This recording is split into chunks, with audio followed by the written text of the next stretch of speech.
বুঝো এগুলো কি করছো গো? আচ্ছা আচ্ছা দেখাচ্ছি। দেখি কি করছে। এগুলো কি? আজকে একটা নতুন রেসিপি তৈরি করছি। কি রেসিপি এটা? কাঁকড়া ফ্রাই। কাঁকড়া ফ্রাই? হ্যাঁ।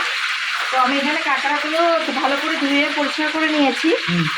তো আর এখানে একটা কোটিং বানিয়েছি, যেটা হচ্ছে কর্নফ্লাওয়ার, একটু ময়দা, আর একটু চাল, নুন, হলুদ, আদা রসুনের পেস্ট, আর হচ্ছে কিনা একটু খাবার সোডা, আর একটু লঙ্কার গুঁড়ো একটুখানি, আর হচ্ছে গোলমরিচের গুঁড়ো দিয়ে ভালো করে একটু কোটিংটা করে নিয়েছি। কোটিংটা করে নিয়ে এটাতে দিবি, এখানে তেলে ফ্রাই করে তারপরে বলছি আর কি দিতে। আর কি খেতে হেভি লাগবে? দারুণ লাগবে, খাবে আর বলবে। ওই আগে যেরকম বানিয়েছিল ওই রকম? হ্যাঁ হ্যাঁ, আগে একবার বানিয়েছিলাম ঠিক সেই রকম। মানে এখানে এভাবে আমি কাঁকড়াগুলোকে সব ফ্রাই করে নিয়েছি।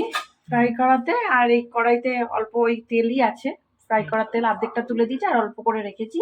এর মধ্যে আমি আদা কুচি, রসুন কুচি,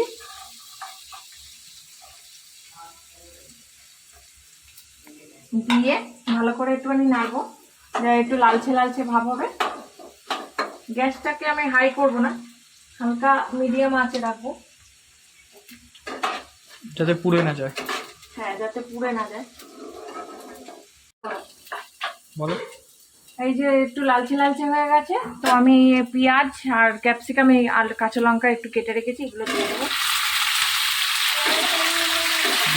দিয়ে এবার এইগুলোকে একটুখানি ফ্রাই করবো হালকা। এরকম ভাজা হয়ে গেছে।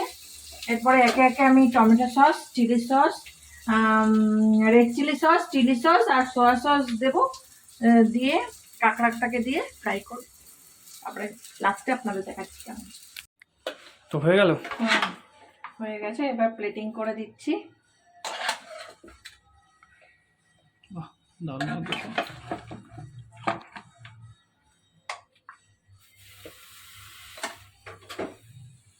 তাহলে এখন সুস্মিতাস কিচেন হবে, তাই তো? এটা আমার নিজস্ব রেসিপি, আপনারা একবার করে খেয়ে আমাকে কমেন্টে অবশ্যই জানাবেন যে কেমন হয়েছে না হয়েছে। আর যদি কিছু অসুবিধা হয়, ফ্রেন্ডরা যদি বাড়িতে এমনি আসে করে দিতে পারে তো ভালো, খেয়ে নাম করবে।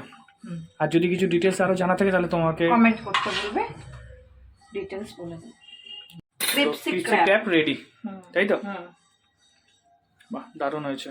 এখন খেয়ে টেস্ট করতে হবে, তাই তো? হ্যাঁ, খেয়ে টেস্ট করো তোমরা। হ্যাঁ।